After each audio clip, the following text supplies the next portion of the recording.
क्या कोई भारतीय इतिहास में ब्राह्मण रेजिमेंट थी? क्या ब्राह्मण रेजिमेंट का भारतीय फौज में कोई दबदबा रहा है? अगर ब्राह्मण रेजिमेंट थी तो ब्राह्मण रेजिमेंट को क्यों बंद कर दिया गया? अनेकों सवालों के जवाब मिलेंगे आज आपको इस वीडियो में। जय श्री राम दोस्तों।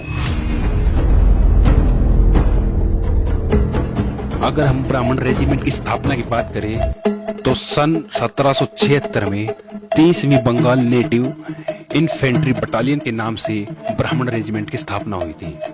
दोस्तों, फर्स्ट ब्राह्मण ब्रिटिश इंडियन आर्मी की इन्फेंट्री विंग से संबंध रखती थी, जिसको अवध के राज्य से सन 1776 में कप्तान टी नेलोर ने बनाया था। ब्राह्मण रेजिमेंट की खासियत अपने आप में एक अपनी अलग पहचान रखती है। दोस्तों, ब्राह्मण रेजिमेंट अपने युद्ध कौशल के लिए जानी जाती थी। जी हाँ, ब्राह्मण रेजिमेंट की वर्दी थी वो आकर्षक होती थी और उन्हें युद्ध कौशल के लिए अनेकों तमगे मिले हुए थे जो उनकी वर्दी पर सुशोभित रहते थे। ब्राह्मण रेजिमेंट के जितने भी योद्धा थे सभी बाहुबली ब्राह्मण थे और अलग अलग जगह से इन ब्राह्मणों को लिया गया था। फर्स्ट ब्राह्मण्स के साथ ही ब्रिटिश राज में थर्ड ब्राह्मण भी हुआ करती थी, जो कि 1798 में गठित की गई थी और उसको 1922 में सेकेंड एंग्लो अफगान वार व द्वितीय विश्व युद्ध में भाग लेने के बाद इसे बंद कर दिया गया था। दोस्तों, अंग्रेजों के समय में भारत की आर्मी में ब्राह्मणों की दो रेजिमेंट थी। एक थी फर्स्ट ब्राह्मण्स रेजिमेंट और दूसरी थी बंगाल रेजिमेंट, जो कि नाम की ही बंगाल रेजिमेंट थी क्योंकि उसमें पूर्वांचल के भूमिहार ब्राह्मणों की संख्या 90% तक थी। इसलिए बंगाल रेजिमेंट को भी ब्राह्मण रेजिमेंट के बारे में ही जाना जाता है। पहली ब्राह्मण रेजिमेंट को बंद कर दिया गया था। दोस्तों, हम आपको बता दें कि ब्राह्मण रेजिमेंट को अंग्रेजी शासनकाल 1931 में ही बंद कर दिया गया था।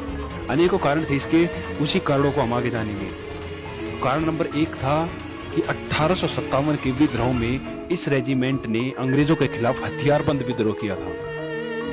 फिर 1942 में इन्होंने आजादी मांगते हुए द्वितीय विश्व युद्ध में अंग्रेजों की तरफ से लड़ने के लिए इनकार कर दिया था। दोस्तों, इस बात के लिए साफ साफ ब्राह्मण रेजिमेंट ने मना कर दिया था कि हम दूसरे विश्व युद्ध में नहीं लड़ेंगे क्योंकि हमें आजादी चाहिए थी भारतवर्ष के लिए। ब्रिटिश ये बात समझ चुके थे कि आजादी की लड़ाई में बलिदान देने और इसका नेतृत्व करने में ब्राह्मण ही सबसे आगे है, क्योंकि 1857 में सबसे पहले मंगल पांडे का विद्रोह, फिर नाना साहेब की सेना का लखनऊ और कानपुर की रियासत पर कब्जा और रानी लक्ष्मीबाई, तात्या टोपे जैसे महान ब्राह्मणों राजाओं का विद्रोह जो अंग्रेजों पर बहुत भारी पड़ा था।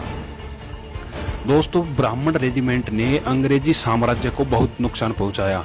इसके लिए ब्राह्मण समाज में अंग्रेजों का विश्वास उठ गया था और अंग्रेजों को लगा कि ब्राह्मण अगर सेना में रहे तो बार बार विद्रोह करेंगे, इसलिए फर्स्ट ब्राह्मण्स रेजिमेंट को बंद कर दिया गया। और बंगाल रेजिमेंट में भी पूर्वांचल भूमिहार ब्राह्मणों की भर्ती पर रोक लगा दी थी। ब्रिटिश लोगों ने सेना में सिर्फ अपने वफादार रेजिमेंट को रखा था, बाकी ब्राह्मण रेजिमेंट को हटा दिया गया था। दोस्तों, दुख की बात ये नहीं है कि अंग्रेजों ने ब्राह्मण रेजिमेंट को बंद कर दिया, बल्कि दुर्भाग्य ये है कि आजादी के बाद भी भारतीय गणराज्य के प्रशासन को सही ढंग से न चलाने वाले कम समझ के नेताओं ने अंग्रेजों वाले प्रारूप को जारी रखा।